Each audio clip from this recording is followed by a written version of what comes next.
अस्सलाम वालेकुम। आज जो डेट है वो 1 सितंबर 2020, क्लास 10th, सब्जेक्ट जो है वो पॉलिटिकल साइंस है। और जो हमारा चैप्टर है फेडरलिज्म, उसी से हमने क्वेश्चन दिया है कि what is the difference between A federal form of government and A unitary one, explain with example.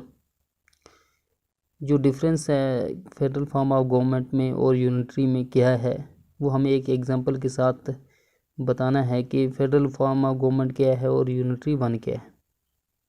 In a federal form of government, the central government shares its power with the various constituent units of the country.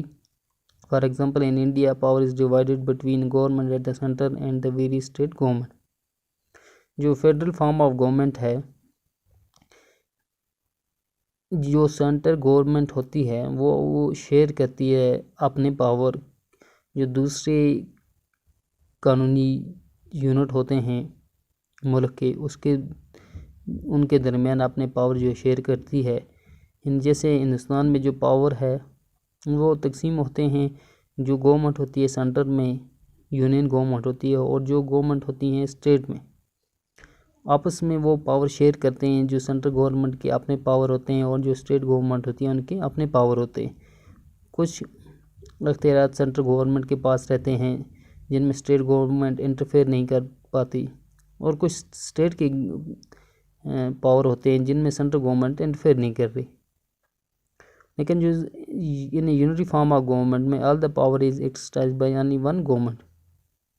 लेकिन जो unitary form of government है, इसमें जो सभी power हैं वो एक ही government के हाथ में होते हैं। Unity means one, so government has all the power at the centre. There is no sharing of power between state and the centre. For example in Sri Lanka this national government has all the power. इसकी एक unitary form of government की जो example है वो श्रीलंका है, जहाँ पे national government जो है, जहाँ सेंट्रल गवर्नमेंट है, वो सभी पावर उसके अपने पास होते हैं।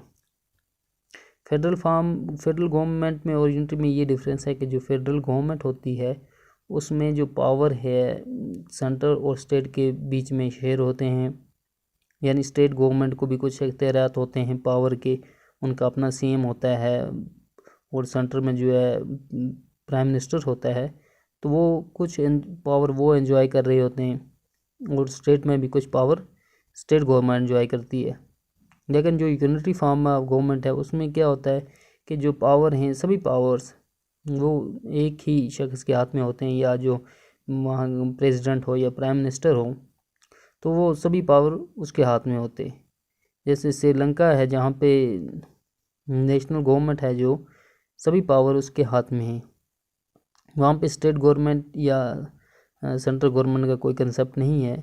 तो जहाँ पे फेडरलिज्म होगा तो शेयरिंग ऑफ पावर वहीं होगी स्टेट के स्टेट और सेंट्रल गवर्नमेंट के बीच में। लेकिन जहाँ यूनिटरी फॉर्म ऑफ गवर्नमेंट होगी वहाँ पे जो पावर है एक ही गवर्नमेंट के पास होंगे, या जो नेशनल गवर्नमेंट होगी जो सेंटर में होगी, यूनियन गवर्नमेंट होती है, तो पावर सभी पावर उसके ही हाथ में होते हैं।